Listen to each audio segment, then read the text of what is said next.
When the producers of the CBS reality TV hit Undercover Boss brag that their show is about corporate presidents getting their hands dirty, they couldn't be more accurate than this week's episode. Because on Sunday, April 4th at 9 p.m., the boss going undercover is Rick Arquilla, president of Cincinnati, Ohio-based Roto-Rooter Services Company. That's right. The top guy at America's largest plumbing and drain cleaning service will be shown as one of the guys, one of the grunts, if you will. You know, that sound they make when they're doing all that work? Repairing and snaking America's pipes. Here, listen to this preview from CBS. Sunday, Rick, the COO of Roto-Rooter, becomes Joe the plumber. Pull that trigger slow. That's not slow. Can I be hitting something? How hard is it to put a hose in the pipe? If I see a rat, I'll be screaming like a little girl under here. We've lost some manufacturing. They've been worried about possibly losing their jobs. Give a darn. Guys, this was a big deal. New Undercover Boss, Sunday, only CBS. I don't know about you, but I want to watch that episode. Arquilla, whose background is in sales, not plumbing, joined Roto-Rooter in 1989 and rose from regional vice president to president and chief operating officer, his current title, just 3 years later. Did I just turn off his mic? Yes, I did. Well, I'm here with you. Yes. Hey, yeah. Welcome to media. Well, thanks. I mean, I'm going, wow, that's pretty impressive. I'm just going to sit here and listen to this recording stuff. Yeah. I wasn't sure when that was going to end, and you were going to say, "Hey, how you doing?" So I was sitting on the edge of my chair, ready to go. I kind of dropped the ball, though. Sorry about that. That's all right. Listen, if we keep the guests entertained, then I know the audience will be entertained, right? Very well. So I've got to know, was that clip foreshadowing? Did you encounter rats?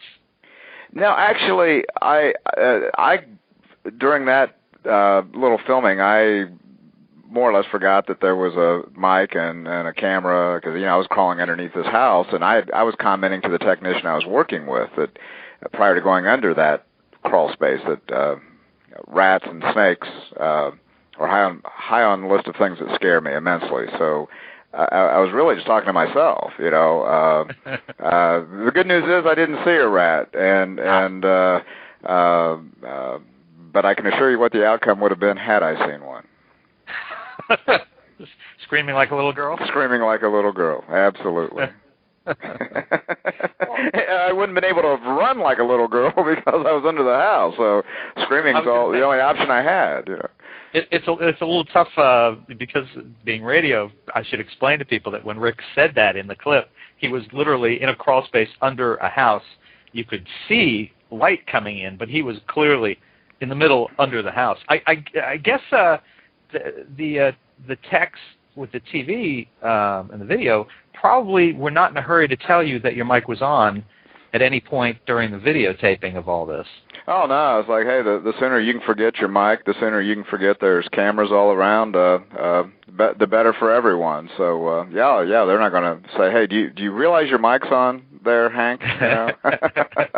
And I'm assuming no publicist followed you around to make sure that you said the right things while doing this. Boy, I could have used one, I think. I'm sure I'll feel that way about 10:01 Sunday night. Where was that publicist when I needed one? Jeez. So, have you not seen the episode yet? No, I have not. I'll get to watch it Sunday night when everyone else turns it on. I've not. I've just seen a few clips that that have shown, through ads, etc. But I have no real insight to the storyline and how this will all come together. Are you nervous?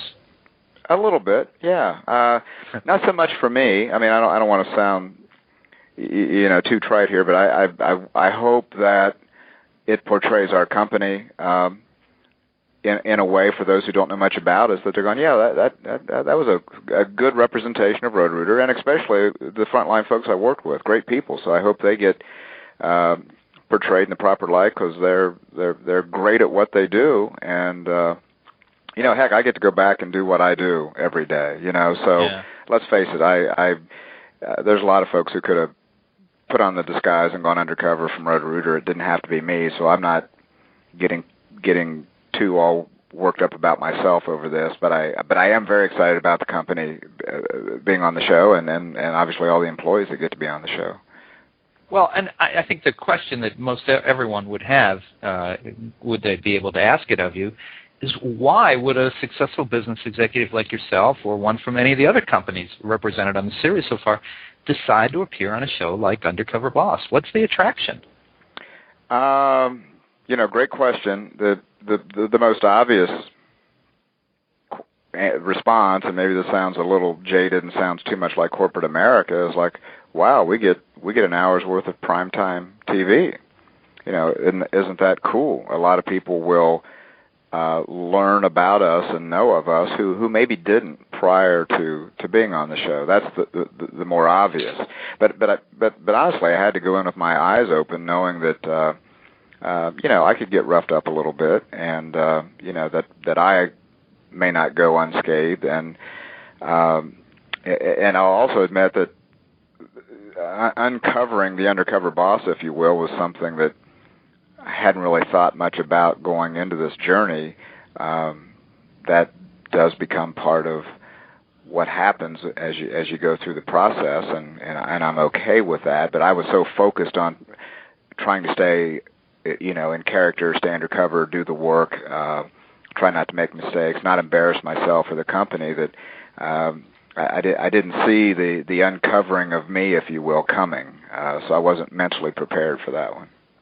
Well, tell us about that to the degree that you can, for people who haven't seen the show. Well, I would say that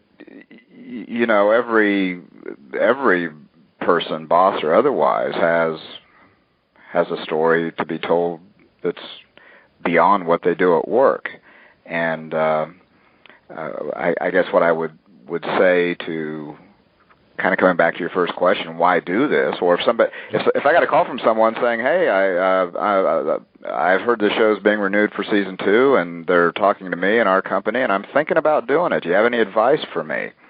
And my honest advice would be, if you're comfortable sharing anything and everything about your life, knowing that it can't be perfect, go for it. But if you think you want to try to compartmentalize and only share and bring forward the parts of your life that you're comfortable with, or not concerned about viewing audience, if you will, then you may want to rethink whether you want to do it or not.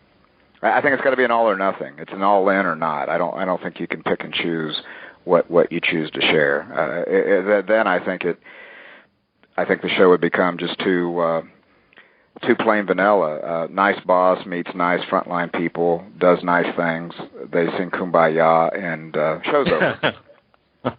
And I'm going, I don't think I'd watch that. Right. I would find that very interesting. Did anyone get fired as a result of this show? I don't want to give it away, and I won't tell you yes or no, but I can assure you there's certain jobs that no one in their wildest dreams would hire me to do at Roto-Rooter. I failed on numerous occasions. That I can assure you of. I was incompetent on so many levels. How are you presented to the people this is the part I'm really interested, because I don't want to I wouldn't ask you to give away the ending of a show, even a reality show, but how are you introduced or presented to the people you're going to be working with, and why are they told that video cameras are going to be following you around? Yeah, I guess I grab the second half of the question first. We had the good fortune that this is the 75th anniversary of our company. We started in 1935, so we were able to use the cover story that doing a documentary on the 75th anniversary of Roto-Rooter, and that somewhat explained away the cameras. Just said, hey, it's a small production company doing a documentary, and maybe somebody will pick it up, maybe not, maybe somebody will want to watch it or not. Explaining who I was, why I was around. I was Hank Denman, an unemployed lawn care technician that was looking for non-seasonal work, getting tired of working 8 months out of the year and being let go every fall when the season ended. So I was just a guy looking for a job. And did the choice of your background as Hank Denman, was that because you had worked at Camelon and could speak to? Well, I used the the lawn care scenario, because I had been in that industry, Hank comes from a college fraternity nickname, which, long story short, future best man at my wedding comes home, too many beers, mistook me for Hank, and obviously I'm Rick, but there's no talking logic to a man who's had too much to drink, so I just said, okay, fine, I'm Hank, and it stuck. So next day I was Hank, and for the next 4 years I was Hank, and I met my future wife under the college nickname of Hank, and my future in-laws is Hank, so it's pretty easy to be Hank. I answer to that name. I answer to that name on occasion. Denman was just a random name picked by the show. Well, I have to say that the writer in me wants me to encourage you that next time you tell that story, instead of a random drunk guy coming and calling you Hank, it should be a random drunk woman calling you Hank. At least more people would be interested in the story, right? You know? You saw where that was going. Yeah, right. My work here is done. Yes. Take a minute and tell folks about. Now, I played that Roto-Rooter jingle, which I remember from when I was a kid. Tell folks what Roto-Rooter is all about today. What's the modern, Roto-Rooter? What is coming? Yeah, I mean, if you think about the jingle and you go back to the 50s and 60s and when the brand was being built and they were franchising, et cetera, the foundation of the business was sewer and drain cleaning. Take out this machine with a cable and blades on the end and get into a sewer and rooter out all the problems, so to speak. If we fast forward to today, that represents, frankly, only about half of our business. It's about equally distributed between plumbing and what we would call drain cleaning. So we're certainly the largest sewer and drain cleaning service company in the U.S., but we're also the largest repair service plumbing company in the U.S. So one of the challenges, kind of a good news, bad news is, the good news is the name's Roto-Rooter. Bad news is, though, the name's Roto-Rooter, and it's almost descriptive and can sometimes limit what the consumer would view as the services we could provide. So if somebody's drain's clogged up, I think we're top of mind. But if someone needs some plumbing repair, yeah, we're kind of sort of top of mind, but the awareness isn't as great as we'd like it to be. Was there talk? As you were saying that, I'm just thinking back. Was there talk a few years ago of changing the name of the company for that reason? We've had more than one discussion about, is the name a good thing or a bad thing, or does the name limit us, or is there a certain amount of brand extension, not to get too corporate here and the business talk. But yeah, but I think what's happened is we've kind of evolved to, we get described now as a plumbing company, not as a sewer cleaning company. So somewhere along the line, consumers have crossed that threshold from Roto-Rooter, the drain cleaning company, to Roto-Rooter, the plumber.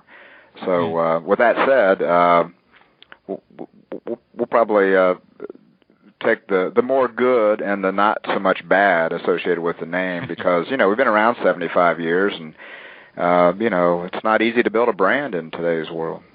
Oh, sure.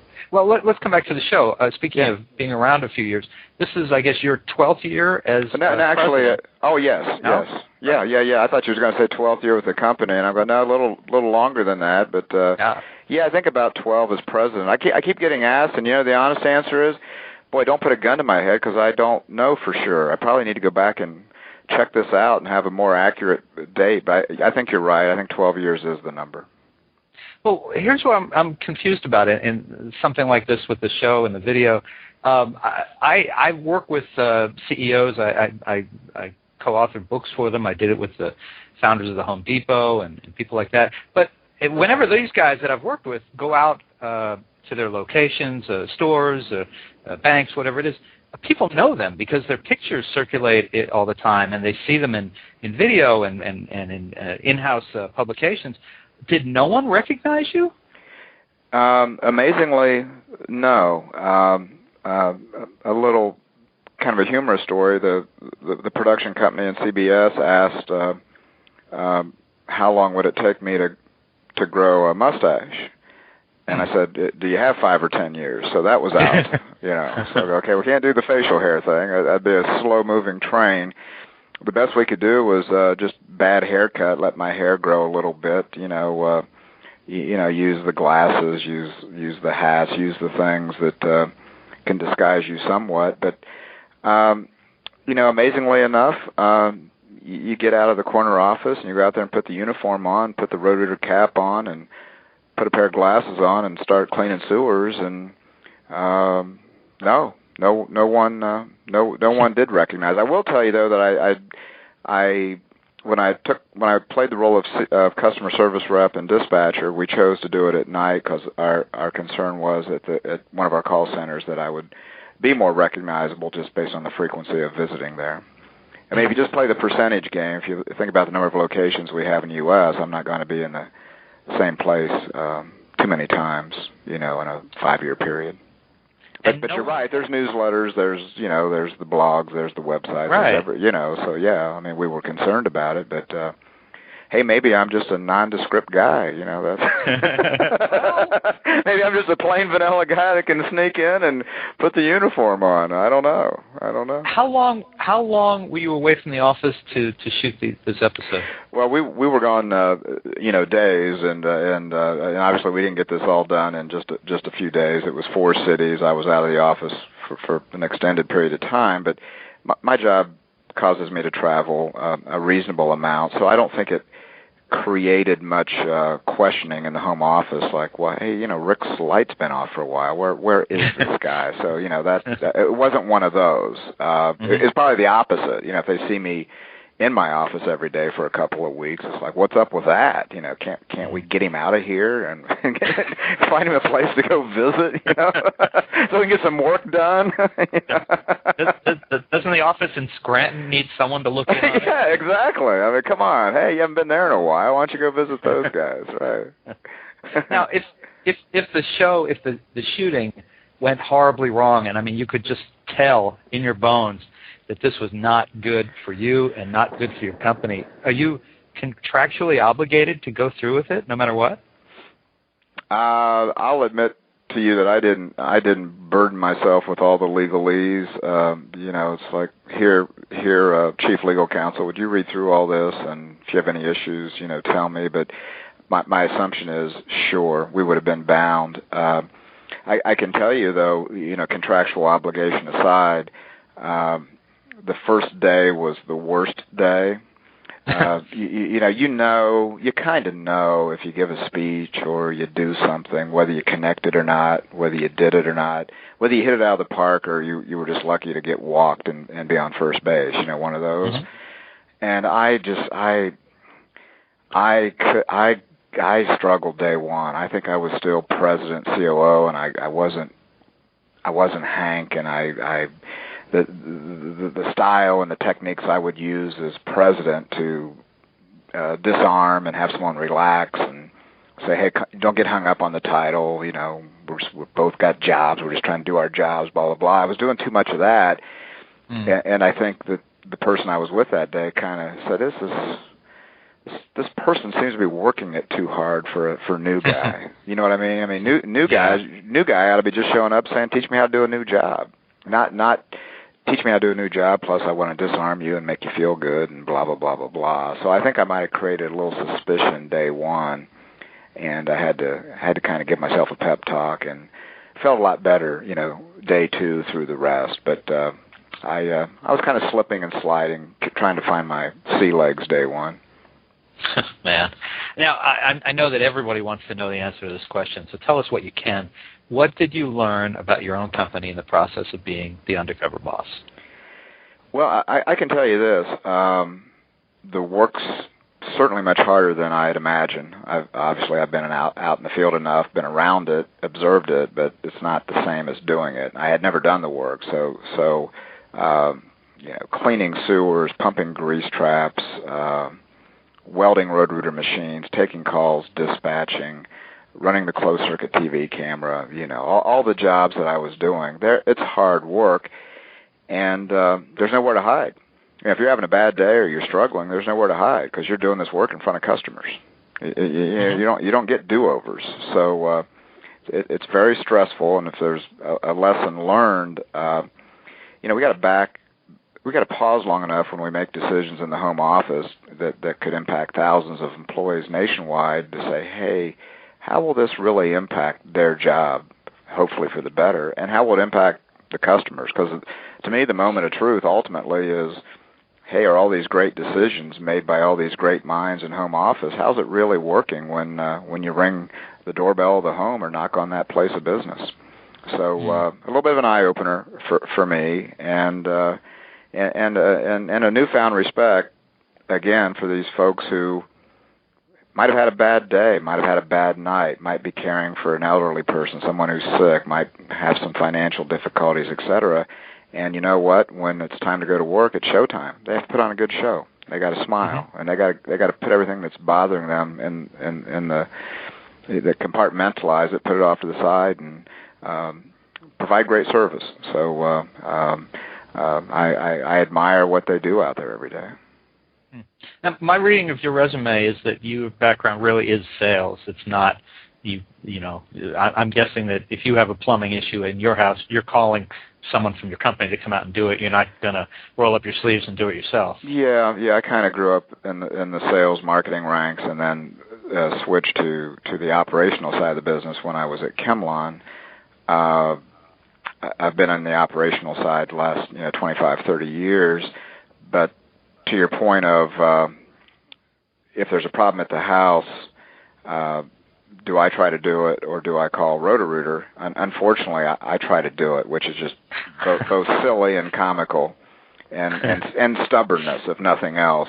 So our Cincinnati branch location, they know me well. Well, they know my wife better than they know me, and I'm a standing joke. I'm a standing joke in the branch for who gets to go fix Rick's problems today, that kind of thing.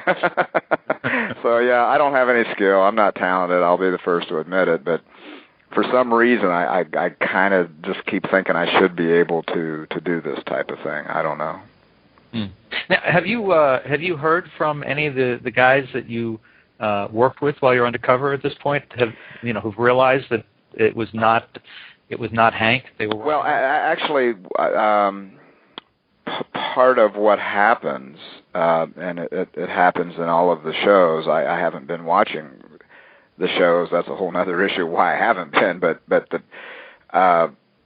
there is a point where I disclose to everyone I worked with that I'm not Hank Denman, and they know that it's Rick Arquilla, the president, chief operating officer. So they all know as we speak. They all know about this. They all know what happened. They all know that I went undercover and I took the name of Hank Denman, et cetera, et cetera. So that won't be a surprise to them on Sunday night. Oh, okay. Yeah. Well, let me wrap up with this.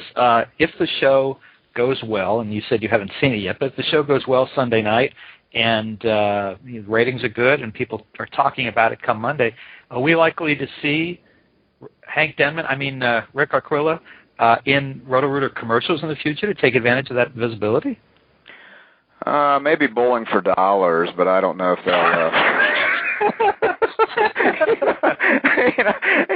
I can't get too full of myself here. I think of corporate folks who have chosen to say, hey, let me take sales through the stratosphere, Lee Iacocca with Chrysler, blah, blah, blah, blah. I'm not quite sure I'm that guy. I would be thrilled, frankly, if there's decent ratings Sunday night and people said, hey, that was pretty good TV, and I enjoyed watching that show. And if we get that from it, this sounds a little corny, but I'll tell you, we did everything we could. I gave it all I had. I didn't know any other way to do it, but try to do all these jobs as best I could, try to make the show as entertaining as possible, and I hope that happens. And anything beyond that, I guess, well, haven't even thought about it.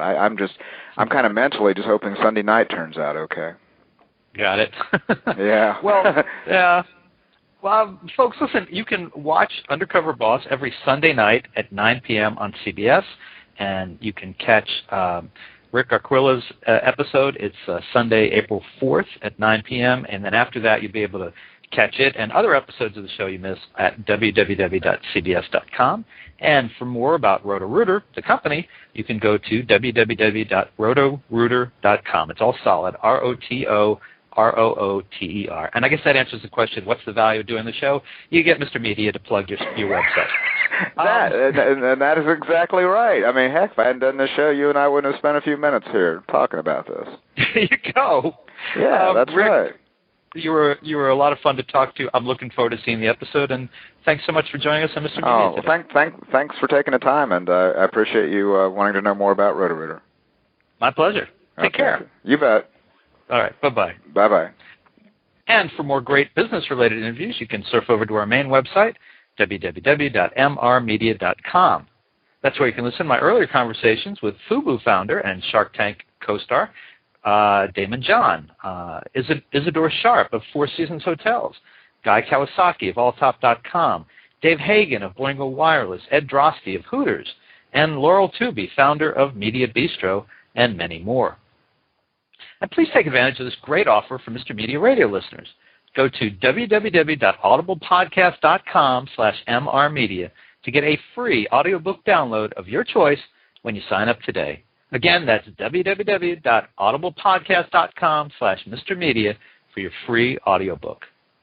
And subscribe to Mr. Media on iTunes, and you'll never miss a show. Just search Mr. Media Interviews from within iTunes and subscribe for free. You can also listen with a piece of string and a tin can in many locations. Try it. I know it works. If you've got an idea for a guest, email me directly at bob@andelman.com. You can also follow me on Facebook or on Twitter, www.twitter.com/Andelman or facebook.com/Andelman. Thanks so much for joining us today. Always appreciate your sharing a piece of your day with Mr. Media. Thanks for listening. Roto-Rooter, that's the name, and away goes trouble.